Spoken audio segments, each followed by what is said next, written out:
The knock came at exactly midnight. 3 sharp raps that shattered the silence of my small apartment like a gunshot.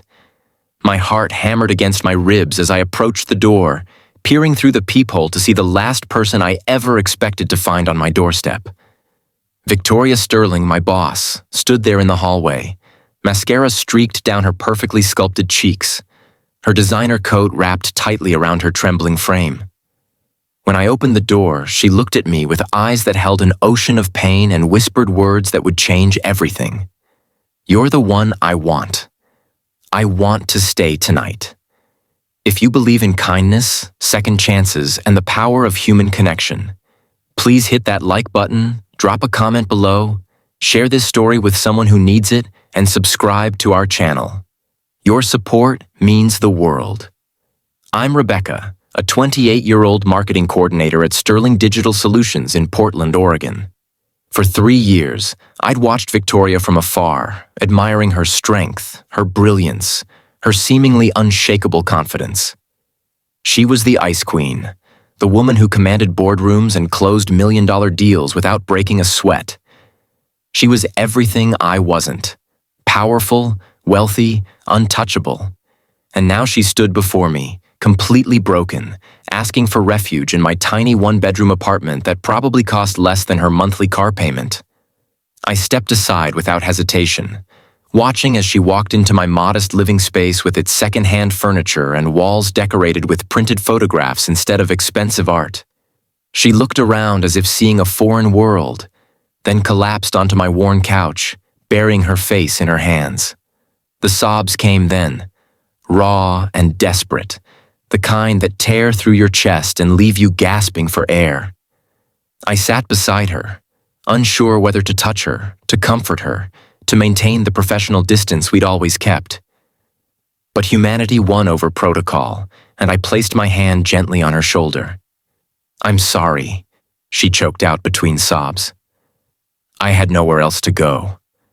My husband, he threw me out. 15 years of marriage, and he threw me out like I was nothing. Her voice cracked on that last word, and I felt my own throat tighten with emotion.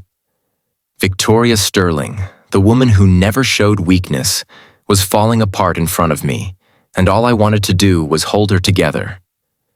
The story spilled out in fragments, pieces of a puzzle that painted a picture I'd never imagined. Her perfect life had been a carefully constructed facade. Her husband, Marcus, had been having an affair for 2 years with his personal assistant. Victoria had discovered text messages on his phone earlier that evening, messages that detailed not just infidelity but contempt, cruel words about how Victoria was too focused on her career, too cold, too driven. When she confronted him, he'd laughed, actually laughed. Then he told her to get out of their house, the house her money had largely paid for because his girlfriend was moving in. "I drove around for hours," Victoria said, her voice barely above a whisper. "I sat in parking lots, thinking about driving into the river. And then I thought of you." She looked up at me then, her red-rimmed eyes meeting mine. "Do you remember 6 months ago when your mother was in the hospital? You asked for time off, and I not only gave it to you, I told you to take as long as you needed. You sent me a note afterward, thanking me, saying I'd shown you that kindness still existed in the corporate world. I kept that note, Rebecca. I read it sometimes when I feel like I'm drowning in the cruelty of this life." I remembered. My mother had suffered a stroke, and I'd been terrified of losing my job if I left to care for her. Victoria had surprised me by being understanding, even compassionate. She'd sent flowers to the hospital. She'd checked in on me. I'd thought it was just good management, but now I understood it had been something more: human recognition between 2 souls navigating difficult waters. We stayed up all night, sitting on my couch, drinking tea from mismatched mugs I'd collected over the years.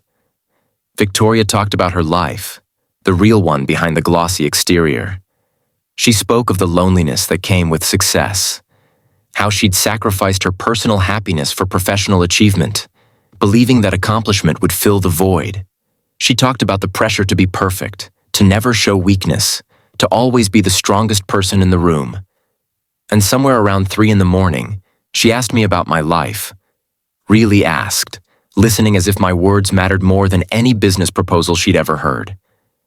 I told her about growing up in a small town in Ohio, about losing my father when I was 12, about my mother's strength in raising 3 kids alone on a waitress's salary.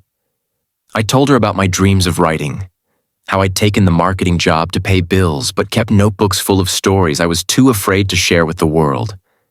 And Victoria looked at me with something like wonder and said, "Don't wait, Rebecca. Don't make my mistakes. Don't wake up at 42 realizing you've built an empire but lost yourself in the process." As dawn broke through my apartment windows, painting everything in shades of gold and pink, something shifted between us. The walls that separate boss from employee, success from struggle, perfection from authenticity, they all crumbled. We were just 2 women who'd been hurt by life, finding solace in unexpected connection. Victoria stayed with me for 3 days. During that time, she filed for divorce, found an apartment, and began the painful process of rebuilding her life. But more than that, she rediscovered her humanity. And I discovered my courage. She encouraged me to submit my writing to publishers, even connecting me with a literary agent friend. 2 months later, I signed a book deal.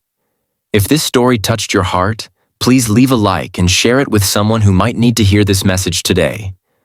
Sometimes the most profound connections come from the most unexpected moments. Our relationship transformed. Victoria became not just my boss, but my mentor and friend. She softened in the office, showing more of her authentic self. And I found my voice, speaking up in meetings, sharing ideas I'd once kept hidden. We learned from each other that strength isn't about never breaking. It's about having the courage to be vulnerable, to ask for help, to stay despite the pain. Please drop a comment below telling us about a time when unexpected kindness changed your life. We'd love to hear your story. That midnight knock taught us both an invaluable lesson. We are not alone in our struggles, and sometimes the person we least expect can become the lifeline we desperately need. Victoria came to my house looking for shelter, but we both found something far more precious. We found connection, understanding, and the reminder that beneath our roles and titles, we're all just human beings trying to navigate this complicated, beautiful life together. And that's worth more than any corner office or perfect facade could ever be.